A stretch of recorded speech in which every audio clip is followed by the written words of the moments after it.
been these mystery illnesses in Central America, and this is a really fascinating story because all of a sudden you're seeing this epidemic of kidney disease in areas in Nicaragua, in El Salvador. In fact, I'll give you exact numbers. Kidney disease has killed more than 24,000 people in El Salvador and Nicaragua since 2000. So people are wondering why this is happening. The majority of the people who are getting this kidney disease work on fields, sugar fields and things like that. Yeah, mainly doing, sugarcane harvesting.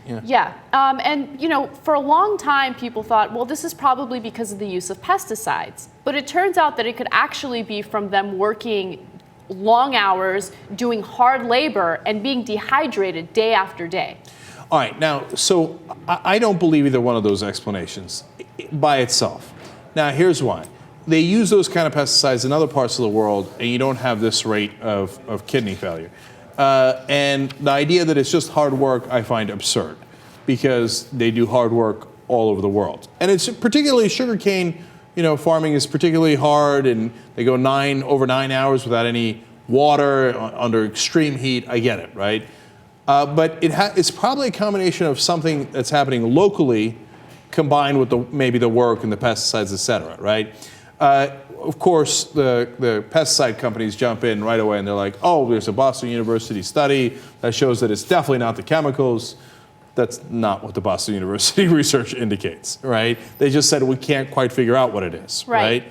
So, but to me, I'd be really surprised if it's not the chemicals in combination with something else. That's okay, I agree with you. I think it has a lot to do with the pesticides in combination with the local weather, right? Because they're working in very hot conditions and you have to be hydrated in order to keep your kidneys healthy. So you're working long hours without drinking enough water, you're exposed to all these chemicals, all of those things, a combination of those things I think can lead to kidney failure or chronic kidney disease. Now, I'm not a doctor, but that's my theory on it.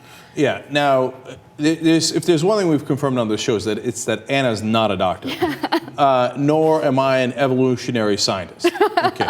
Now, having said that, look, one of the reasons I want to do this story is to give you some perspective. I mean, these guys, they're dying in their 40s, some make it into their early 50s, et cetera. They work themselves to death, literally, right? And look at how hard their lives are. They work non-stop under extreme heat, no water, for such a huge portion of the day, for year after year, decade after decade, barely making subsistence level wages. And at the end, their reward is kidney failure. Right? I know, it's very depressing. In fact, since there's been this kidney disease epidemic, a lot of these areas are testing their workers to make sure that their kidneys are healthy. And in a lot of cases, the workers will know, my kidneys are not healthy, I can feel it. So they'll have their sons submit tests for them so they can continue working because it's the only job opportunity they have. It's really depressing.